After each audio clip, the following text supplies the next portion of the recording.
Hi, gang. John White here with Luke 10, and I am with my friend Bob Lidfors, who is all the way over in Germany. I'm in Denver right now, and Bob has a story that I think needs to be shared with the Luke 10 community. But I first want Bob to introduce himself. Again, where are you, and what are you doing there, and your connection with Luke 10? So, Bob, if you'd say a little bit about that, that'd be great. Sure, glad to, John. Yeah, my name is Bob Lidfors. I came to Germany with my wife and family in 1982 as a missionary with a vision for church planting, and was involved in that and various other things. Also developed contacts in some developing countries, which I'll talk about in just a moment.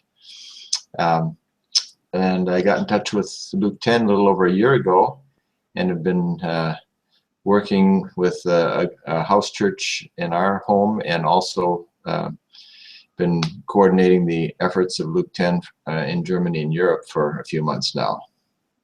So within Europe, first, you have a what we call a leader team. Could you say a word about what that is and who's a part of it and how that works? We became aware that there were others in Europe who are also connected in some way with Luke 10, and thought, well, it'd be good to develop relationships with them. However the Lord might use in the future, we don't know yet. But so there's someone in Russia, there's someone in France, there's someone in Norway. There might be more from other countries in the future, but that's where we are right now. And we felt that in addition just to having hangouts to develop relationship, we also wanted to work through the Leader 101 course together. So that's what we're doing when we have our hangouts. And it's been a real encouragement to everybody. And who knows, maybe sometime we'll have a Luke 10 conference in Germany or in Europe somewhere. There you go. Sounds like fun. So in addition to Europe, I know you have had an ongoing ministry in a number of other places, one of which is Uganda. Say a little bit about the history of that. Yes, I met a Ugandan church planter back in 1992. He happened to be in England going to a Bible school, and I was visiting the school because I was planning on starting a Bible school myself. And so I got to know him, and after he returned to Uganda, I began to visit him regularly. So I go there roughly once a year. Have been involved in various types of ministry there, mostly teaching and preaching, also humanitarian help, helping get a Christian hospital started, things of that nature. So I was in Uganda just about a week and a half ago, came back from there actually, and that's what I'll share with you right now then. Okay, and so the friend that you met is actually sort of the leader of how would you say it, a network of churches, 150, is that correct? Well, yeah, he counted them when I was there. I think it was about 125 churches in East Central Africa. Many of these are village churches, so they're often not real large, but he's got churches in Uganda and Congo, South Sudan, Rwanda, Burundi, and even one in South Africa. Wow, only 125, huh? Right. he doesn't have enough to do, so he also has a hospital and a health center and some schools that he's gotten started. Sounds like an apostle to me. So on this last trip, I know you met with a number of different groups of I assume, people that he's connected with. Right. And the primary teaching that you did was around this idea of a CO2. So why don't you first explain for everybody what is a CO2, and then why did you decide to focus on that? Okay, well, many of you know already, CO2 stands for Church of Two, and we practice the two rhythms of checking in and waiting on the Lord. I taught this actually to my friend Emmanuel, the Ugandan, about a year ago when he visited me in Germany. We didn't have too much opportunity to practice it. I guess we did a couple of times. He went back to Uganda, and he didn't really do it the whole way that we've been practicing it, but he introduced elements of it to his leader team. And so now when I went there, I felt it'd be really good to share more in depth about that with the different ones that he was bringing me to speak to. The first week we were in a village in southwestern Uganda. There were about 100 leaders, pastors, elders, leaders of various groups and churches. So essentially that was my topic. He felt, even before we talked about who was going to say what, he felt his topic should be hearing and obeying God's voice. So it fit together very well. And so we had the teaching, and we took turns teaching, and after each session where the participants would learn one aspect of CO2, I would have them practice it, usually with their spouse, if their spouse happened to be there. And we saw some really interesting results. The people were excited about it. I kind of wondered how this would go. I've done this in Germany. That's how we got our house church started. I taught it to a pastor and elders of a church in Minnesota, which is where I come from. So I had done it in those contexts, but not in a group of 100 people in Africa. So I didn't know what was going to happen. And Bob, this was being translated too. You were speaking in English, but it was translated into the local dialect or language? That's right, yeah. Mm-hmm. Fortunately, I had a great translator, so. Yeah, that helps. Yeah, so he did a good job. Yeah, so after we did the checking in or teaching on the checking in, they practiced it. And it was interesting, the pastor of that particular local church, who was also Emmanuel's regional leader of his network, stood up and said, when my wife and I did this, she started telling me things she'd never told me before. That's pretty good. In the second week, I did the same thing in another village. There it was more, well, it was supposed to be a church conference, which I guess it was, but there were also a lot of pastors and their spouses there from surrounding villages. One of the couples were willing to demonstrate checking in, and then they also shared later that afternoon what God had showed them in their time of waiting on God. That was the topic for the afternoon. So they were there in front, and the husband read off 5 points that God had spoken to them about while they were waiting on the Lord. And 4 of these were things that he needed to change in the way he related to his wife. Wow. And 1 point was for his wife, what she needed to change in relating to him. I thought, oh, that's pretty good when God speaks so specifically to people, you know? Yeah. I was really amazed at how open all of these leaders were in sharing publicly the things that God had been speaking to them about, because it was pointing up some problems sometimes in relationships too. So I was really blessed that they were so free and open to share those things. Wow, those are great stories. Yeah. Then I had I had one other opportunity. This was kind of unexpected. Actually, Emmanuel took this opportunity.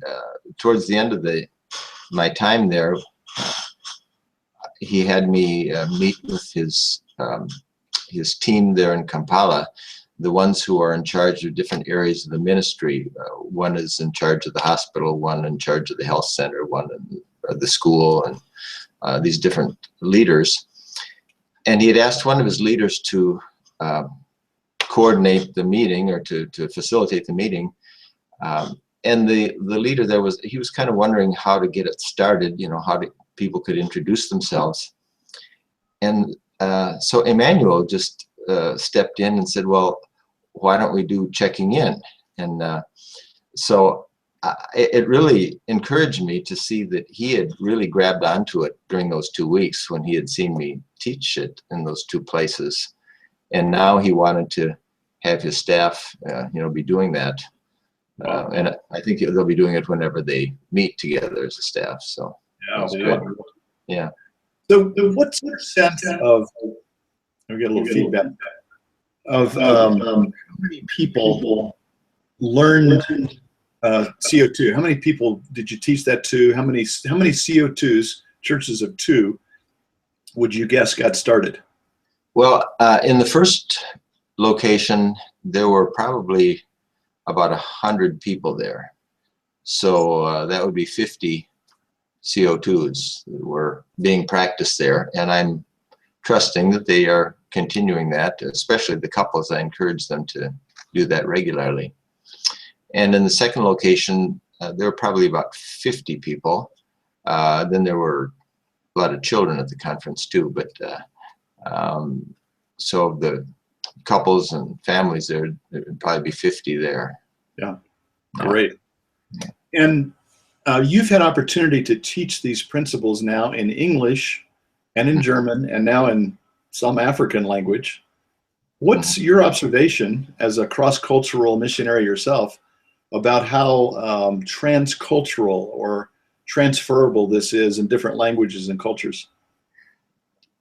I was wondering how that would be when I went to Uganda, because of course it is a different culture. And for one thing, well, obviously it's African. I'm used to Western cultures, whether American or German, which are not so different from each other. But I didn't know how it would come across in Africa. And the other aspect is that I was primarily speaking to rural people, not urban people. And up till now, I've been speaking to urban people. So I really didn't know, but they just grabbed onto it, and it's so simple that anybody can do it. Yeah. It's I think there's really no cultural or cross-cultural problem. At least I haven't encountered any yet. Yeah. And that's one of the things that makes it so great. It can be adapted to most any situation, any culture. Yeah, I agree. We've heard that similar report from lots of different countries and cultures and languages, and that's so encouraging to see that it's basic human kinds of things that are being involved here. Right. So one last question. We think that the CO2 is of benefit both to marriages and families on the one hand, and then to churches on the other.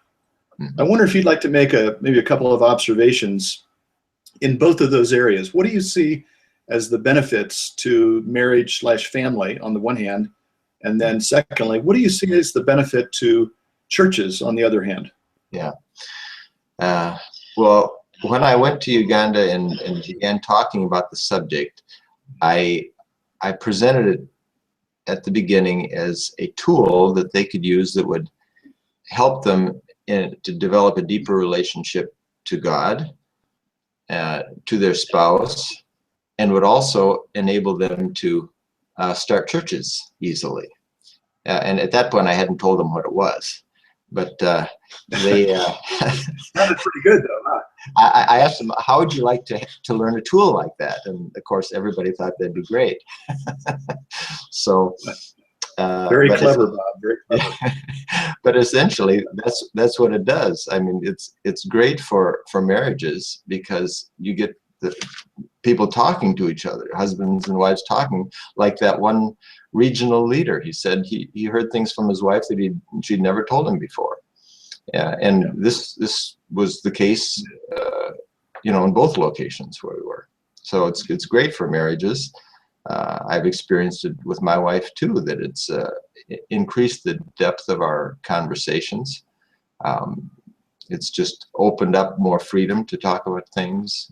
So it's great for marriages.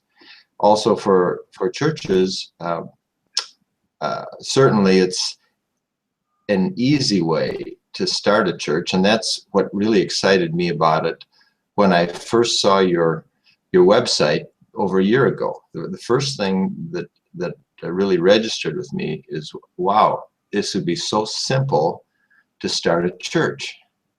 And that's what's happened with us here in Germany. It started with my wife and myself, and then it added others. So now we have a house church.